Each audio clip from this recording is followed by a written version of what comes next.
All right, so just retweeted this one. DNC overhaul struggles as the Sanders-Clinton rivalries persist.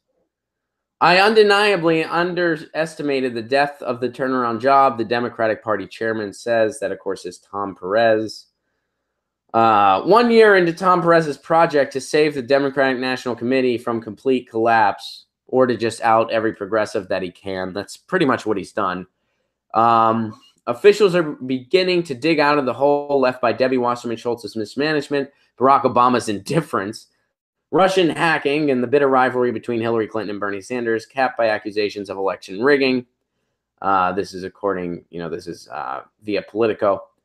But going into a midterm election that should be the Democrats to lose, and if there's a way to lose it, they will find a way. The DNC is still struggling to bring its factions together and assert itself. Thrown to the mix, powerful super PACs, the much better funded party committees focus on Congress and governors, and more independent voters than ever, and many wonder if the DNC has a place at all anymore. I don't wonder. I believe they don't. I knew it was a turnaround job when I ran, but I undeniably underestimated the depth of the turnaround job. This is Tom Perez speaking. We had to rebuild almost every facet of the organization. By rebuild, he means make sure that progressives aren't in there. And equally importantly, we had to rebuild trust. He's done everything he can to make sure that does not happen.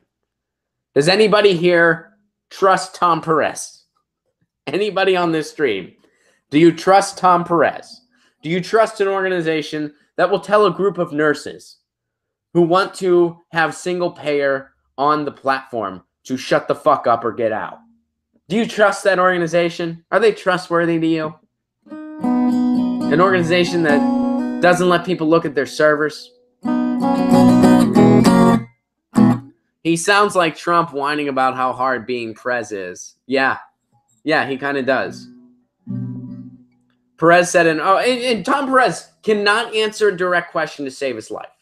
You could ask Tom Perez what he had for breakfast in the morning. You would not get a direct answer. Yeah, hey, Tom, what did you have for breakfast this morning? I like turkey sandwiches at lunchtime. That would be the answer you'd get. That man, Tom, are the corporations the problem? Oh, well, when we put hope on the ballot, we win. And I don't want to say something that'll upset my donors. Tom, do you support single payer? Well, when we lead with our values. I mean, that's why nobody likes the guy. They booed him at the Unity Tour, which hurt Bernie Sanders, by the way. They booed him. They booed the guy. And deservedly so. Deservedly so. Because everything he says is paid for. And it's not paid for by you or me. It's not paid for by the working class. What do you read? I like bookstores. Good one. I like that one. Your Tom Perez impression always makes me laugh. Thank you, Joe. Appreciate that. All right. Not just people who had invested in the DNC, but others, they just felt like the party had let them down. Or they felt like the party just doesn't want them in it. I mean, that's how I felt. I've never felt like the Democratic Party was some great institution. Just pretty much up until recently, I felt like they're at least the clearer glass for somebody whose political views are like mine. I'm a pretty progressive dude. In other countries, I would just be considered, progressive or even kind of center progressive. But here, I'm pretty far to the left. The Democratic Party is pretty much a centrist party. It always has been in my lifetime. And it was the clearer glass. Well, now you realize that both parties are bought by the same owners. So it's more of a rigged system where one party gives you nothing to vote for and the other party gives you something to vote against. You have a choice between no platform or an awful platform. All right. It's hard to overstate the scale of his task. The DNC has become every frustrated Democrat's favorite piñata and a symbol of everything that went wrong in 2016. Well, it is everything that went wrong in 2016. The tension now is over whether Sanders should hand over his massive voter list to the committee. He shouldn't. He shouldn't. I would welcome an email from Bernie Sanders. An email from the DNC would go straight to my spam inbox. And I would report the email address and say, don't. I don't need your lying platitude bullshit poisoning my inbox.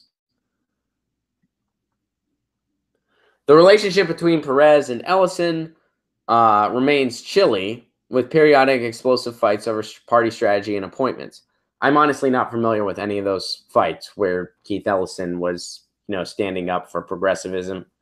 I guess I can't say it's never happened, but I'm not familiar with any of these blow up fights between Ellison and Perez. I'm not familiar with any of those. Let's see. The former whom Perez named deputy chair in an attempt to ease tribal infighting remains chilly. Periodic explosive fights. I mean, maybe they don't mean explosive fights between them two, but yeah. Okay. There are glimpses of progress and a sense of tempered optimism. Most of the DNC's officers and members have coalesced behind Perez. Yeah, that's because he kicked out all the progressives. He made sure that all the DNC operatives are the people that agree with him. Has Ellison been winning any of these fights? I don't think they've been happening. It's like blaming Lucy with the football. I'm making that analogy a lot recently. I think they mean fights between just progressives and the establishment. I don't think they literally mean between Keith Ellison and Tom Perez. Because I'm not familiar with... I mean, is anyone else? Are there any, I don't remember a time where there was, some reported blowout between those two. All right. They provided the support that we needed. They were always there to give us advice and understood what we needed. We wanted to keep this race local. This is Doug Jones speaking about the DNC. Chairman Perez understood we had a message that was consistent with the party. What was your message? If your message was, we have no message, we have no platform, and I'm against single payer and living wages, which is Doug Jones's message, then yes, his message is consistent with the Democratic Party. He's right. Has Tom Perez really done anything? Joe wants to know. Yes, he's alienated the progressive base in the United States. That's what he's done. He's alienated the progressive base in the United States. He's humiliated himself on national television, and he won. He won the chair position because the establishment recruited him to do so. That's what Tom Perez has done. So Doug Jones is celebrating the DNC. By the way, who is Doug Jones?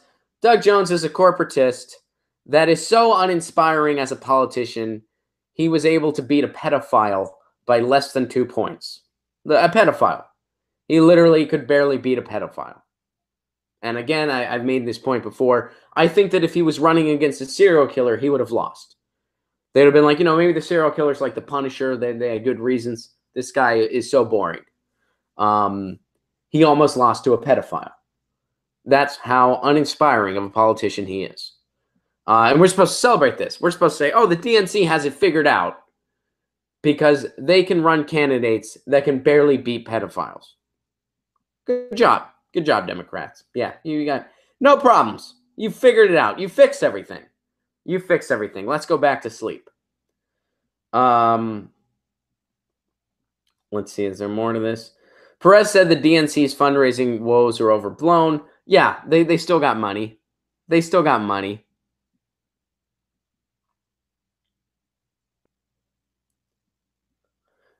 Grace Ming, the New York Congresswoman and DNC vice chair, was so frustrated with how little credit the committee was getting for the party's progress last year that she started printing her own newsletter of accomplishments for her House colleagues.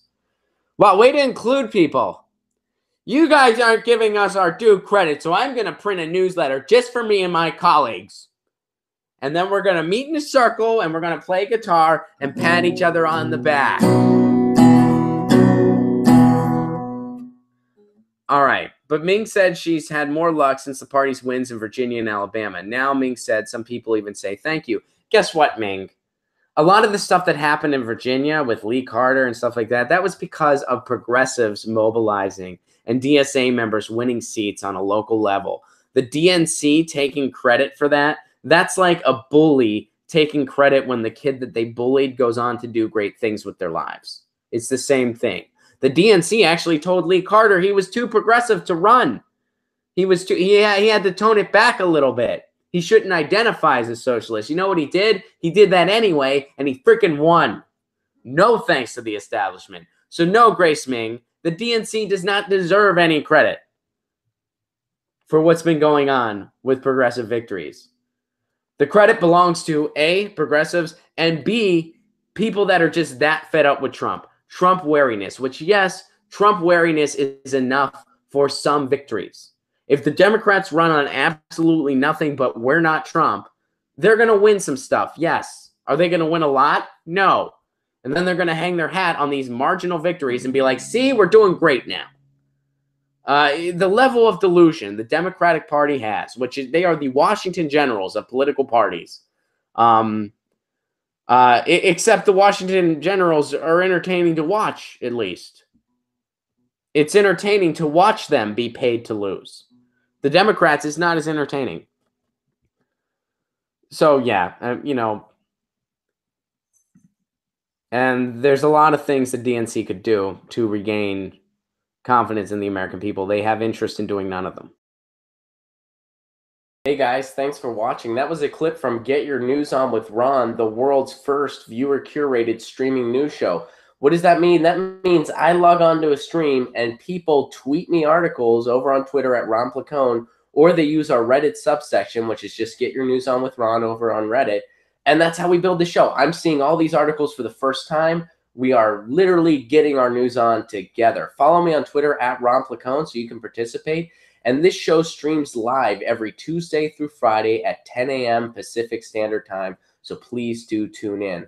If you want to support this show, you can do so over on patreon.com/Ron Placone, where for as low as $1 a month, you get access to exclusive podcasts every week, exclusive videos, free tickets to shows when I'm performing in your town, and more for as low as $1 a month. Please do consider it.